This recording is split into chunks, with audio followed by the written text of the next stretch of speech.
Hello Tubesters. I'd actually done this video almost completely, and then the postman arrived showering the doormat outside and inside with packages. It was like Christmas. It's always tell when I've been paid for a commission, because I then go out and get a load of supplies and they all seem to hit the door at once. And my Pop Archie, he's in heaven because he knows he gets a treat if he goes and retrieves one. So anyway, enough of the domestic stuff. And let's get down to what we're looking at today. It's hopefully the title will say it. 28mm plastic Perrys, only done 6. Don't get your hopes up. And we'll have a quick look at them. They're the first foot guards for around 1815 Battle of Waterloo. Well, not around 1815 Battle of Waterloo, the 100 Days campaign. Obviously, with this figure set, it's been out a long while. You guys, most hardcore war gamers out there will know it, but just in case you don't, you can also they've got heads for stovepipe shakoes, so that's a cylindrical one without the crown at the front, which is the Belgique shako. Obviously, because this is Waterloo, I've decided to do all mine in the Belgique style with the oilcloth cover on. But as I say, obviously you can paint your figures in Peninsula style. You might want to do them with white trousers, and although they did wear grey and blue in the Peninsula, especially in the winter. But these are for the Waterloo period. Anyway, I'm waffling. This wouldn't be one of my shows if it's not waffling. Shows, I like that. Yeah, delusions of grandeur. Let's go down to the desk. As usual, I'm literally... This is what I've got. This is all I've got. Everything, I'm just getting swamped again. You all know what it's like. You clear the desk off, we're here, great, you know.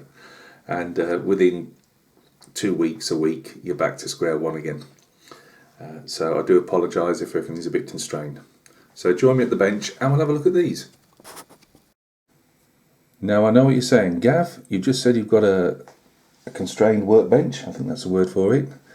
So how far away are these? Well, they are 28mm. So let's lift them up to the camera. It might be easier.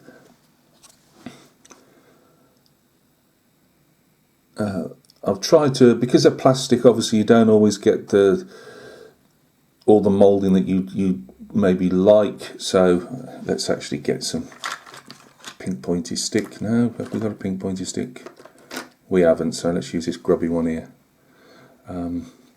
Yeah. So what I do with the cuffs here is I always paint a bit of black in, if you can see, to try and show, you know, a bit of depth inside the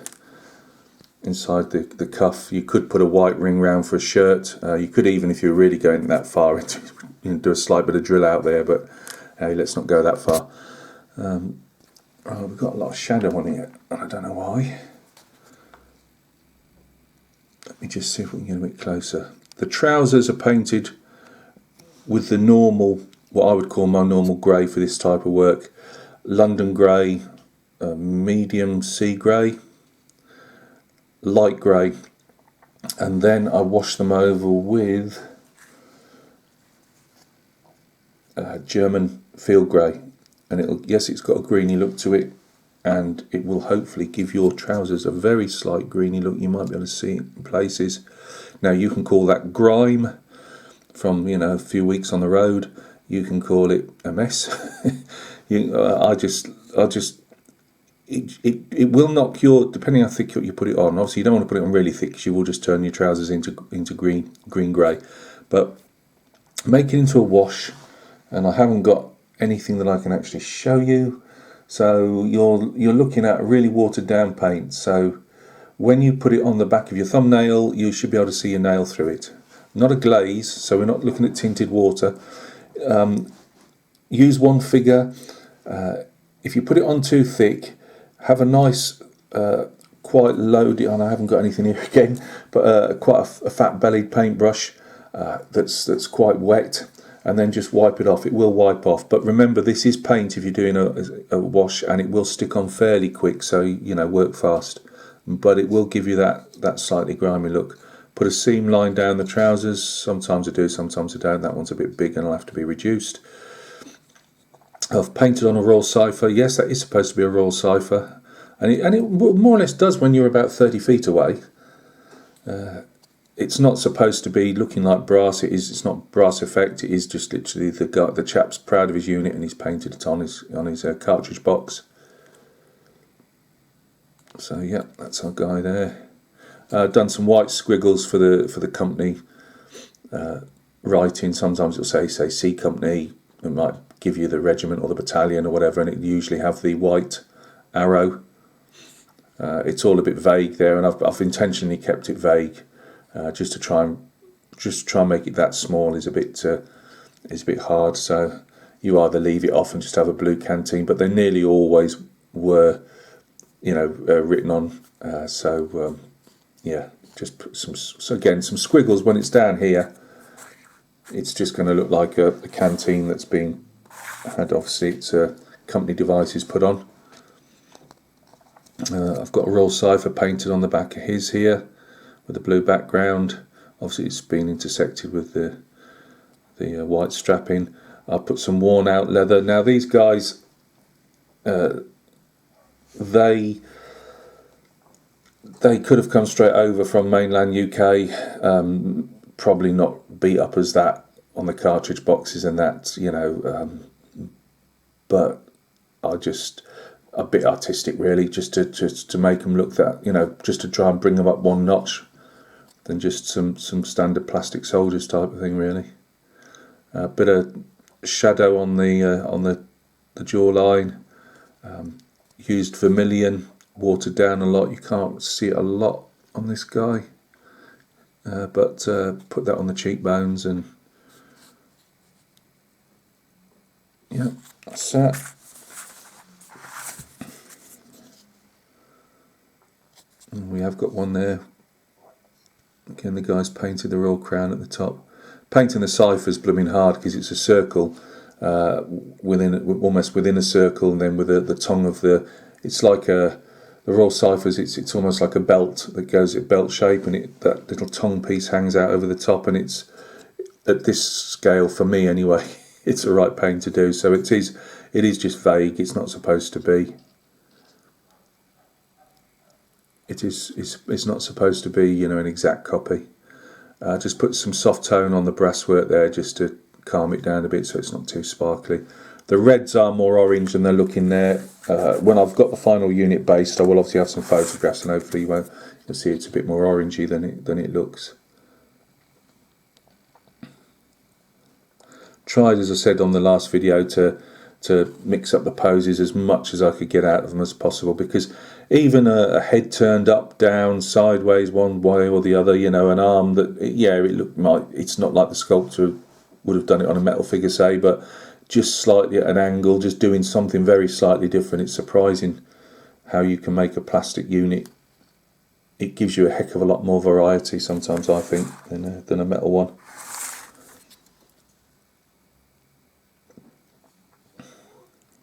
I'll say that it's very slightly softer on the facial detail, not a huge amount.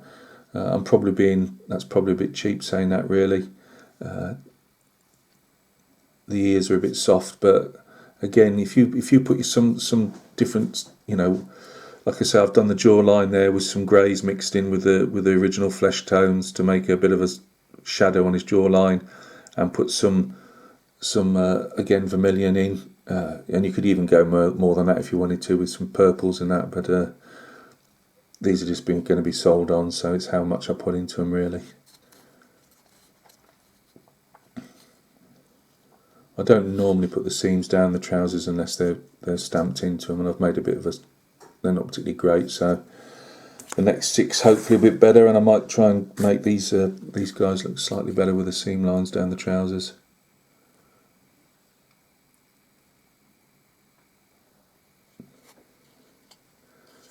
Again, I think that the field grey works on these greys.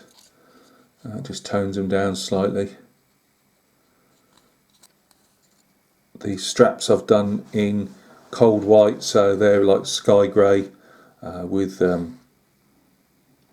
silver grey, and I believe tank uniform white, but any off-white will do. And that's on the for all the strapping, and you can't really tell the difference, especially under these lights, but piping, the tufts on the centre company markings on the shoulders there, they're done with ivory type colours, just to try and show a difference in textures and that, but I don't think that really works that well. Boots, I've given the odd bit. I don't know if he's got any. Yeah, he's got a bit of brown there, a bit of wear on his black boots.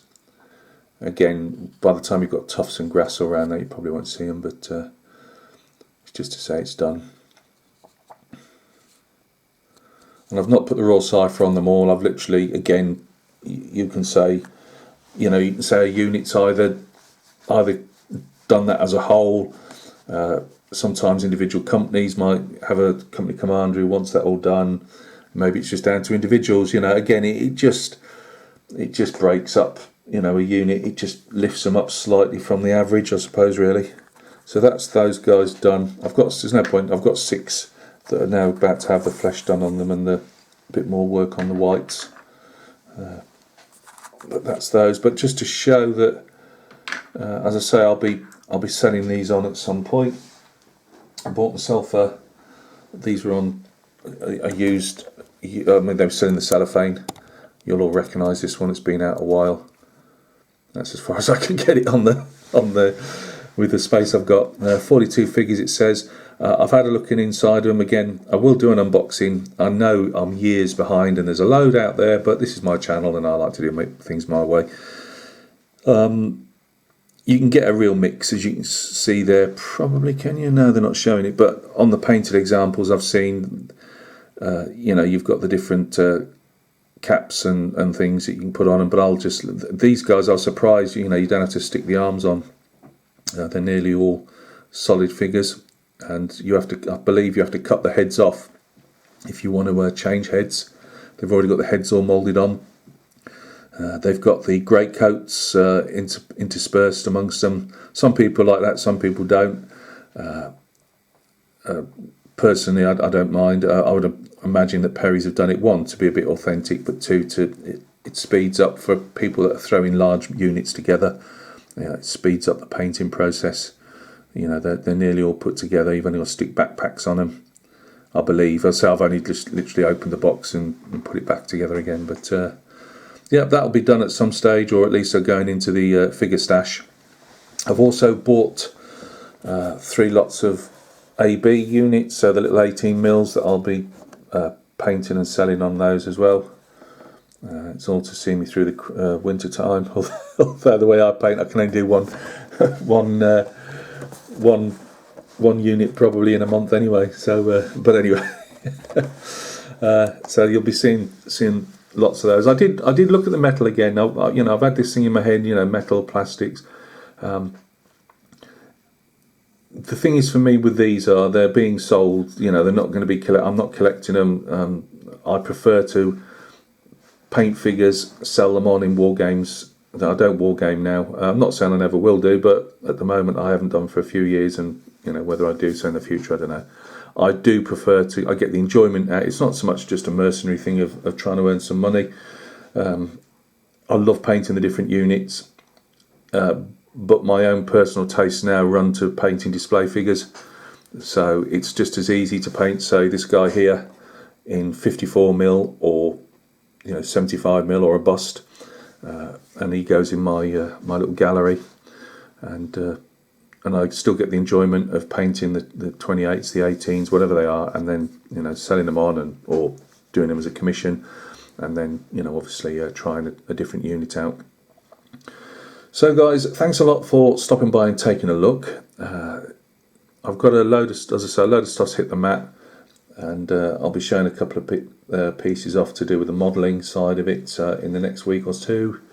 We've got another couple of videos probably coming up this week as well, so it's all go, go, go on that front. I hope you're keeping well. You keep looking after yourselves. Keep your head down. Hopefully this damn virus will miss you. And we will catch each other very, very soon on another video.